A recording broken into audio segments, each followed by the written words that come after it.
ప్రపంచ ఆర్యవైశ్య మహాసభ తరపున ప్రపంచవ్యాప్తంగా ఉన్న ఆర్యవైశ్యులను ఒక వేదికపైకి తీసుకొచ్చి యునైటెడ్ అరబ్ ఎమిరేట్స్ రాజధాని అయిన అబుదాబిలో తేదీ 15 సెప్టెంబర్ 2024 రోజున భారీ ఎత్తున ఒక ప్రోగ్రాం నిర్వహించిన సంగతి మీ అందరికీ తెలిసిందే. ఉదయం నుంచి సాయంకాలం వరకు నిర్వహించే ఈ కార్యక్రమం ఎంతో ఆహ్లాదకరంగా ఉండాలని కార్యకర్తలు ఏర్పాటు చేస్తున్నారు.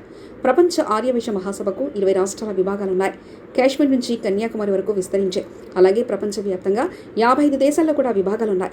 ఈ కార్యక్రమానికి మినిస్టర్లు, సినీ కళాకారులు మరియు ప్రముఖ రాజకీయ నాయకులు హాజరు కానున్నారు. వివిధ సాంస్కృతిక కార్యక్రమాలు, నాటకాలు, పాటలు కూడా వినోదాన్ని కలిగించేలా ఏర్పాటు చేయబడ్డాయి.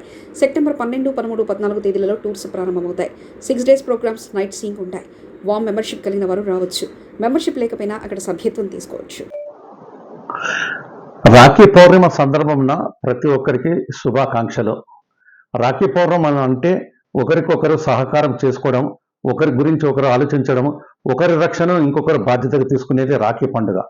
మరి ప్రపంచ ఆర్యవైశ్య మహాసభ వైశ్యులందరినీ దృష్టిలో పెట్టుకొని మరి 15 సెప్టెంబర్ రోజు అబుదాబిలో వైశ్యులందరి మనుగడ కోసము, వైశ్యులందరి ఒకరి సహకారం ఒకరి కొరకు ఏర్పాటు చేస్తున్న గ్లోబల్ కన్వెన్షన్కు నన్ను మీడియా చైర్మన్గా నియమించిన టంగుటూరి రామకృష్ణ గారు, అధ్యక్షులు ప్రపంచ ఆర్యవైశ్య మహాసభ గారికి, మరియు చైర్మన్ టీజీ వెంకటేష్ గారికి, మరియు ముఖ్య సలహాదారులు శ్రీ బండారు సుబ్బారావు గారికి మొట్టమొదట ధన్యవాదాలు.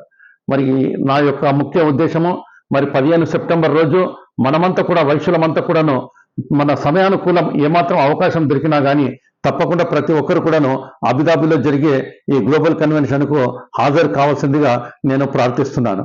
మరి ఎప్పుడు కూడాను సందర్భం రాదు. సందర్భం వచ్చినప్పుడు మనము దుబాయ్, అబుదాబి 2 దేశాలు చూసినట్టు అవుతుంది. అలాగే చాలా తక్కువ ఖర్చులో మనకు అధికృత ట్రావెల్ ఏజెంట్స్ ఉన్నారు.